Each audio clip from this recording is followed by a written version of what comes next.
everybody. Thank you so much for taking time out of your weekend and your Sunday to join us here for our next workshop event that we have that Allison has planned for us. We hope that you take away something, even if you just take away one thing from today.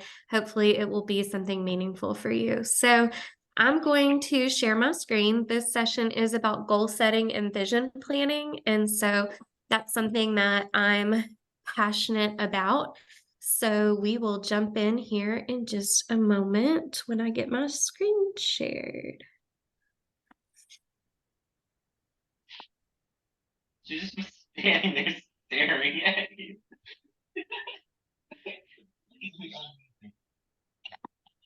All right.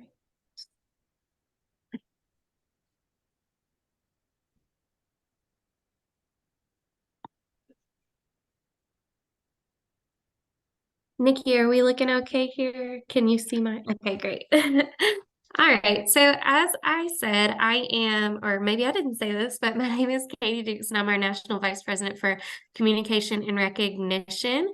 And we're going to be talking about goal setting and vision planning. So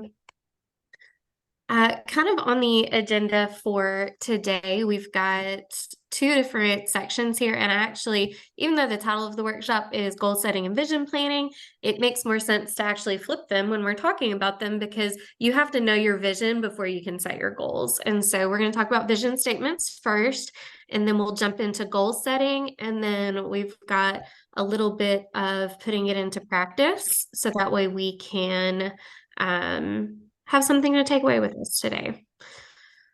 All right.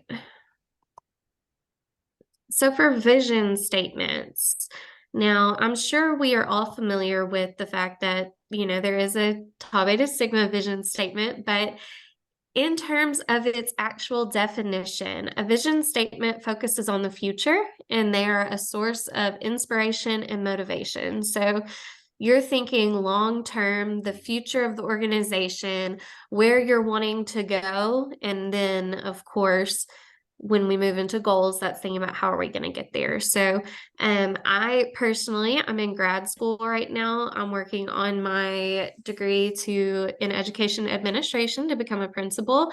And so I'm pretty passionate about this. I took a whole class about making mission and vision statements, and one of the websites we used, I've linked down here at the bottom. So when this presentation is shared, you'll be able to click on that if you're interested.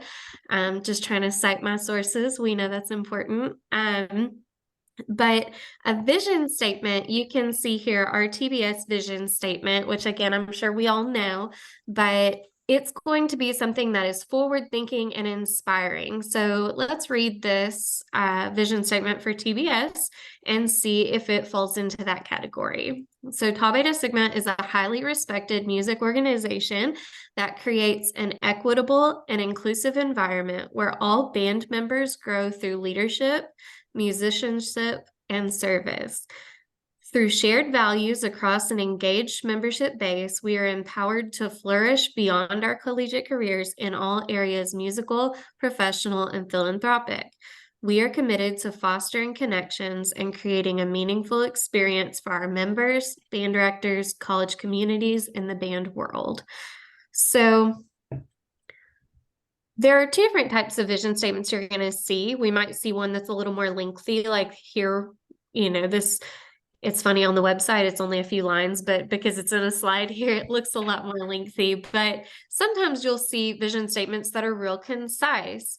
We're going to talk in just a minute about what makes a good vision statement. But when we're thinking about our TBS vision statement, we can see that it talks about what we are. We're equitable, we're inclusive, we're trying to grow leadership, musicianship, service. And through those things, we're empowering our members. So now we're thinking forward thinking, we're empowered to flourish beyond our collegiate careers. So that's something that we like to say a lot of times, is that your time as an active is typically, 4 to 5 years. Sometimes it's shorter than that, just as an active member in TBS. Beyond that, that's where you're going to spend most of your life. is as an alumni or as a life member. And so we look at not just the 4 years that you're in college, we want to set you up for beyond. And I will say for me personally that there are so many things that I've learned through Tau Beta Sigma that I've been able to apply in my career, in my personal life. You know, I mean, I think we can all say the tolerance tempered with kindness, right? Sometimes you just got to fake it till you make it. But regardless, those are things that we can always use. So when we're thinking about what makes a good, effective vision statement, we want it to be clear. It needs to tell us exactly what is happening. We don't want any ambiguity. We don't want there to be blurred lines. We need to be direct and focused. And if you think back to our vision statement for Tau Beta Sigma, we're inclusive, equitable, we're looking to develop leadership. It is clear as to what our purpose is. And it talks about an effective vision statement, talks about a bright future and a hope. And I mean, personally, I felt inspired reading the vision statement. Hopefully you did as well. Memorable and engaging expression. So I think that the way that our vision statement is worded, it incites some excitement and gets me kind of feeling pumped up about, you know, just everything that has to do with Tau Beta Sigma. Realistic aspirations that are achievable. I mean, if you look back here, we're committed to fostering connections and creating a meaningful experience. I think that's definitely achievable. I don't know how else to say it other than it's realistic, it's achievable, and it's definitely when we're thinking about like SMART goals and things like that, it's definitely something that's attainable. So alignment with organizational values and culture. Hopefully we can see that that vision statement we have does align to the 8 and the 5 and our purposes. And then also we would want our vision statement to be time bound if it's talking about achieving a specific goal or objective. So in our organization, we change our vision statement and update it every 10 to 15 years or so. We try to keep it relevant to what's going on in the world. So for example, I joined back in 2006. The vision statement that was in place at that time was a lot different than what we see now. There wasn't as much of an impact or emphasis back then on being inclusive, being equitable. It was just kind of a different time and a different culture. And thankfully our organization and our, you know, our community, the world has moved forward in a way that's being more forward thinking and making sure that everybody feels like they have a seat at the table. So again, down at the bottom, you can see there I've cited my source of where I got this information from. Okay, so when developing a vision statement, it should answer these 3 important questions. What do we want to do going forward? When do we want to do it? And how do we want to do it? So when we're, you know, I mean, if I just, it's the new year, a lot of people set goals, right? We set resolutions, different things like that. If I say, I want to lose weight, well, that's great. I mean, I want to get healthier. That's great. But how am I going to do it? What steps am I going to take to do it? I can't just wish and hope that it's going to happen and then one day wake up and look like a supermodel, right? Not that I really want to, but you know, it's just not going to happen. I've got to put in some action. And so whenever we think about our vision, we can have, I know sometimes it's a little odd to think about, but we can have personal vision statements. I feel like a lot of times we put vision statements with, for example, the organization, Tau Beta Sigma, maybe our university, maybe any other church or whatever kind of thing your organization you're involved with, those things have vision statements. But when we think about our personal life, we're like, yeah, I'll set some goals, but there's nothing wrong with having, maybe you don't want it to be like as well worded or as you know, proper sounding as our Tau Beta Sigma vision statement, but you can certainly set vision statements for yourself. So For me, what do we want to do going forward? Like I've already shared, I'm in grad school. I want to be a principal. So I want to move my career forward in a way that allows me to lead other teachers into feeling successful and supporting them and things like that. When do I want to do it? Well, I mean, I can't do it till I finish my degree, but that's a 5-year goal for me. I'm currently, this is my 12th year of teaching. And so I think that once you've had about 10 to 15 years of teaching, you've kind of got yourself into a groove where maybe ready to move into a leadership role. Other people, they can move a lot faster than I did, but I took a different path. I, had a family and I took different steps in my life that didn't allow me to move as quickly, perhaps, along this getting my master's and things like that. But now I'm in a place where I can develop and focus fully on moving myself forward in my career. So that's something I want to do in the next, like I said, 3 to 5 years. How do we want to do it? Well, if I'm thinking about myself in terms of how am I going to, oops, sorry, how am I going to move forward in my career, become a principal? Well, the first thing I've got to do is I've got to establish myself as a leader on my campus and with my coworkers. If I'm not showing and I'm not stepping up and acting as a leader, then that's not going to set me up to be in leadership positions. You've got to be seen as a leader to be placed as a leader. And I know that a lot of times when we think about our chapters and like if you want to be a chapter officer, things like that, it's a little bit different because you get elected to those positions. You don't necessarily get appointed, but you can still apply that mindset because if you are asserting yourself as a leader, other people are going to look at you and they'll feel confident voting for you to become the treasurer or to becoming the VPN, just whatever role it is that you're interested in. Show that you can handle that. Show that you've got those leadership skills that will help you get where you want to be and also help out your chapter, or in my case, like my campus. I want to help our campus have stronger teachers. I want my campus to grow academically. And I think that there are things I can do to help that and push that forward. All right. So I failed to mention this at the beginning, and I'm so sorry, but I wanted to have us take a couple minutes to reflect and just kind of write down what are you wanting to do going forward?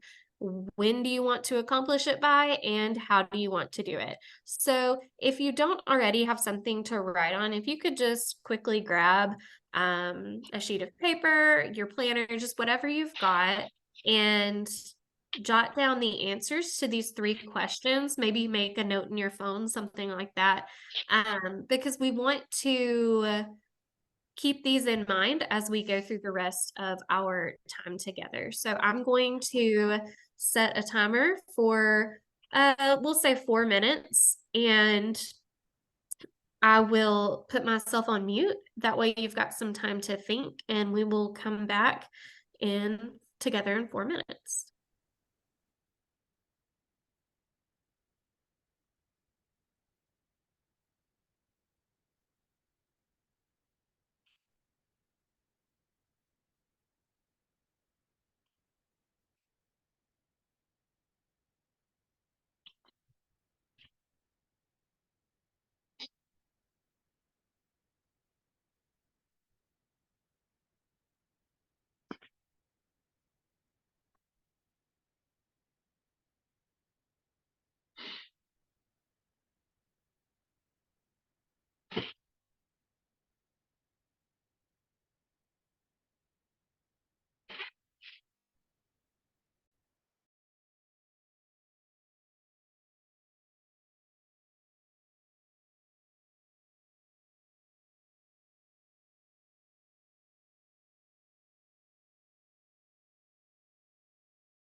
Take about one more minute.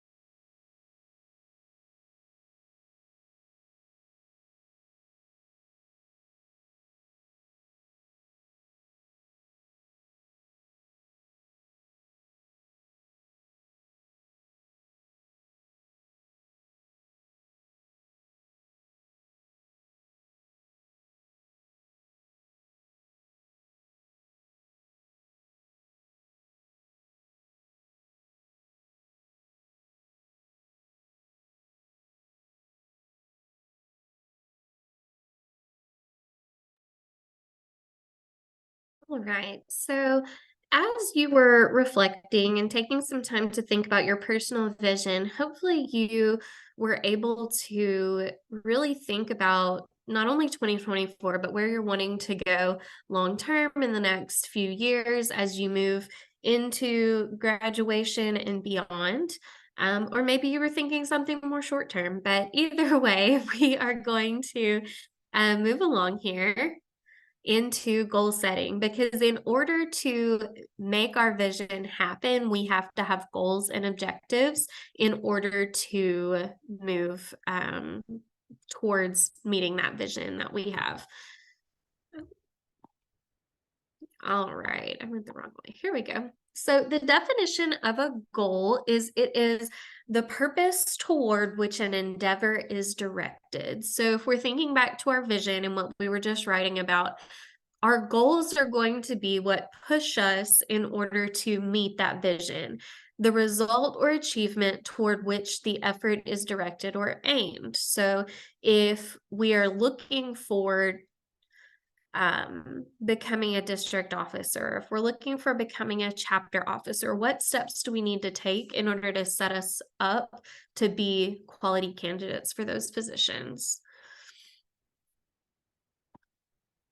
So, one thing that I find really interesting is a lot of times we use the terms goal and objective interchangeably, but they're actually a little different. And so, like I said, in my grad program, I spent a whole class, it was like 6 weeks over the summer, looking at mission statements, vision statements, goals, objectives, etc. And this was a website that we used every week of the course. It's diffin.com, and it has a lot about like business and strategic plans and different things like that. And so one thing that, like I said, I found interesting was the difference between goals and objectives. So this is a little a chart that I just took a screenshot of from their website, and you can see on the left here they've got the meanings, examples, actions,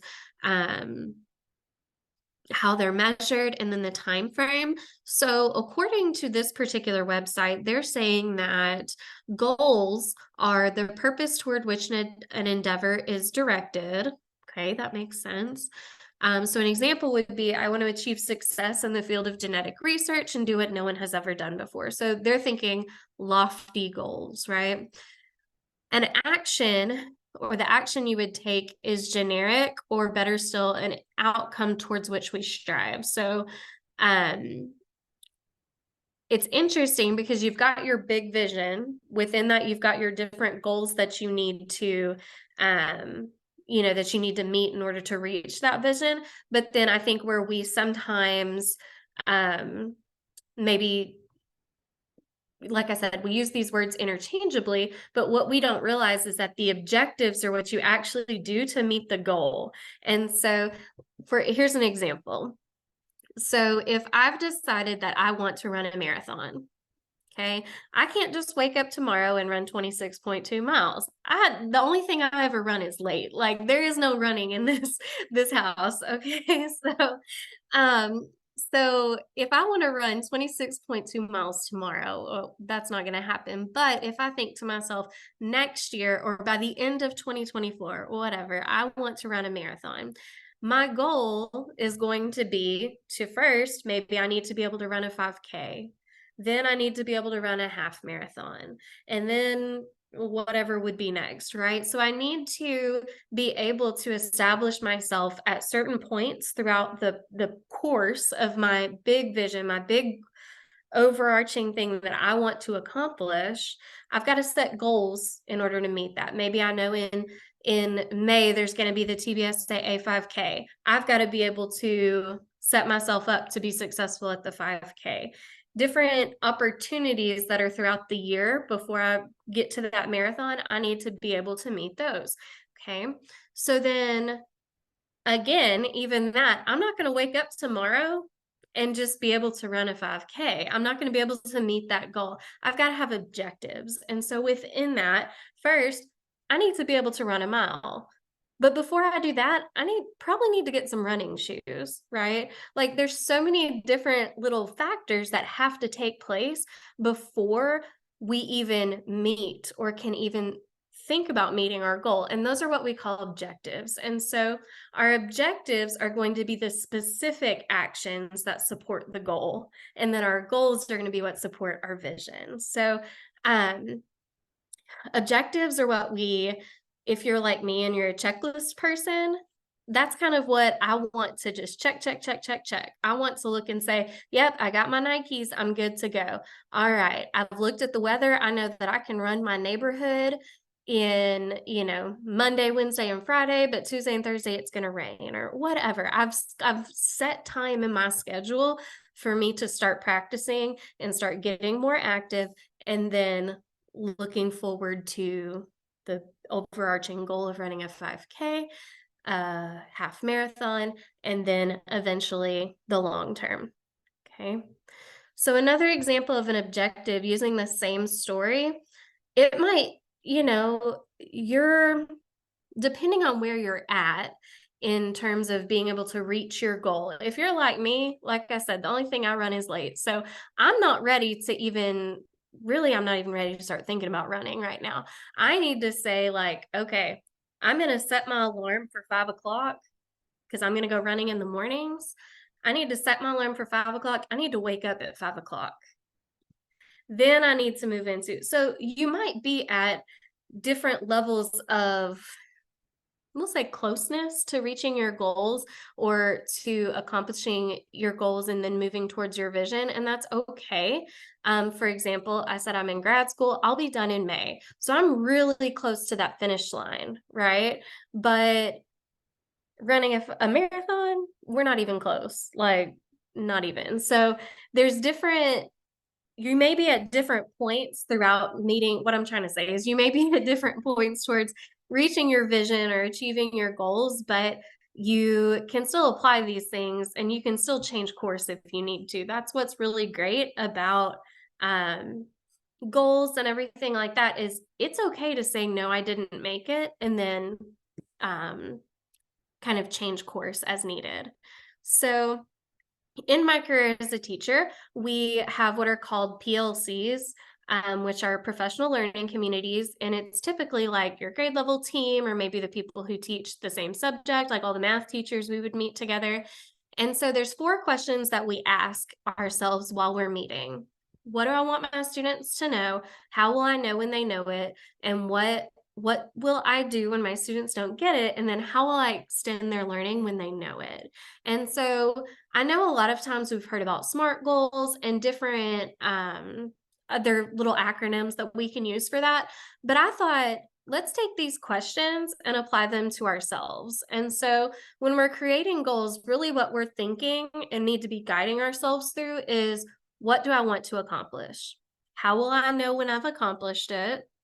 What will I do if I don't accomplish it? I feel like that one gets overlooked a lot. And then how will I extend my goal once I've accomplished it? So an example, I kind of have my slides out of order. Sorry about that. So an example of answering those questions with our personal goals. Again, I'm in grad school. I couldn't get a 4.0 when I was in undergrad. I was working, I was in a sorority, I was more focused on my social and personal life than I was on my academics. I was all about C's, get degrees. Like, it was just get the paper. Okay. But now that I'm at a different point in my life, I'm like, I really want to get a 4.0. Like, I want that accomplishment for myself. After my first few classes that I got A's in, I was like, I think I can do this. And so, like I shared, I will be finished in May. So I've got 4 classes between now and then. The way that it's split up is kind of funky. They're like 6-week classes. And so, um, anyway, so my goal is to get a 4.0. How will I know when I've accomplished it? Well, each class, doing my best on every single assignment and making sure that I'm, checking my grade. If I need to put in a little bit more effort so I can get a better grade on the next assignment, those are my objectives. Those are the little things I have to tick off along the way in order to meet my big goal. And then obviously, you can look at your transcript and then my final GPA will tell me whether I've met that goal or not. What will I do if I don't accomplish it? Well, I still get my degree. I've worked really hard, and if I end up getting a B in one class or, whatever the case is, it's okay. I'm still going to get my degree and I'm going to still keep trucking along, and hopefully I'll still be able to be a leader and a principal, and that's okay. Not meeting your goals is okay, but the kind of the big impact here is, how are we going to move forward when we don't meet our goals? Are you going to sit in that, or are you going to say, all right, I'm sad for a day, now let's move on? You've got to make sure that the way that you move forward with your goals when you don't meet them is a productive thing for you and it's a learning opportunity. And then finally, how will I extend my goal once I've accomplished it? So for me, I've got to take the principal exam, I've got to get my license. There's other things that have to be done once you get the degree. And so it'll just be preparing for those next steps. I'll start applying for jobs. And then of course, I'm deciding if I want to be on the same track that Nikki's on and want to work on my doctorate. That's a big lifetime commitment there, but it's a something to think about. What do you want to do next? So we are a little short on time, but what I would like for you to do is just take a couple of minutes to write those questions down. I don't think we're going to have time really to, like we did with the vision, or just take your phone and take a picture, a screenshot, something like that. So you can be reflecting on these questions. What do you want to accomplish? How will I know when I've accomplished it? What will I do if I don't accomplish it? And then how will I extend my goal? From there, you can move into, the SMART format or whatever, like I said, whatever little acronym you want to use for your goal setting, that's fine. Different people have different preferences. The main thing is you want to be thinking about what you want to do, how you're going to get there, and then what's next. Okay. All right. So I was going to give you some time to share your goals, but like I said, we're a little bit short on time. So we are going to just move forward to your takeaways here. So the things that we've talked about, our vision and our goals, we've thought about them and put those into action. Okay. Like I said, if I want to run a marathon, the first thing I've got to do is wake up and get myself moving, right? Like, I can't just say I want to do it. I've got to put some action to it and start doing what it takes to make it happen. Put check-ins on your calendar. I know that's I've got a planner and it's got the little stickers, that's your habit tracker and all of that. And it seems kind of silly for me sometimes when I'm like, check, check, check. But it's that positive reinforcement that's like, hey, look, I did my goal all week. Like, that's awesome. I've really, and you can look back and you can see, wow, I'm going on 3 weeks now of I've only missed one day of meeting my water goal or whatever it is. And so whatever it takes, if you're I'm not encouraging weight loss. That's something that New Year's a lot of people do try to do.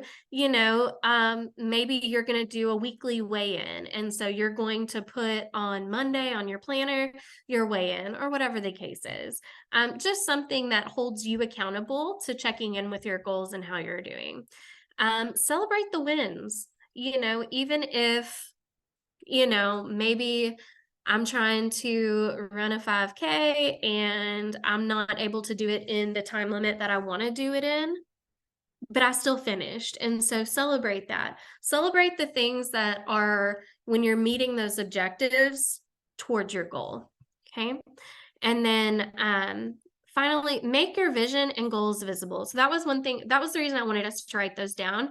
I like to put sticky notes. I'm a sticky note person. I put them everywhere. On my mirror, on my bathroom, whatever. So somewhere where I'm going to go regularly. I know the refrigerator, a lot of people put little reminders on there because they say I go there quite a bit to get water or whatever. You can use a dry erase marker on a mirror. That's something that I like to do as well. I'll write little notes to my kids, good morning, whatever, just trying to change it up a little bit. And then some people use a bullet journal or some way of like reflecting and writing it out. That's a great way to keep track of your goals. And then the last thing I had for us was just a short video, and hopefully it will play with the audio here. It doesn't have any talking, it just has music. So if it doesn't play, you're not missing anything. But here we go. Let's see if it'll work out for us.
All right. So one of the little things that they wrote down on here that I really liked that said success depends on action, and then the action leads to momentum. And so that's truly something that I think as we're moving into our new year and new semester, we really just need to figure out what is it we want to do, what action steps, what objectives, what goals can we do to get there, and then get the ball rolling, get that momentum going, and you'll really see those objectives, goals, all of that come to fruition. And um, you'll feel success in that way. So, thank you so much for taking some time out of your day to join us here. Hopefully, you took something away. If not, maybe in one of your other sessions you will. So, if you have any questions or just want to talk about anything, my email is on there. And then also just VPCR plug here if you're not already following our social media channels. If you will just take some time to follow those, you'll see some different opportunities and announcements coming through there. So we appreciate you. And like I said, we're out of time, but if you have questions, feel free to email me. So thank you again. And thank you to Nikki for being our tech support.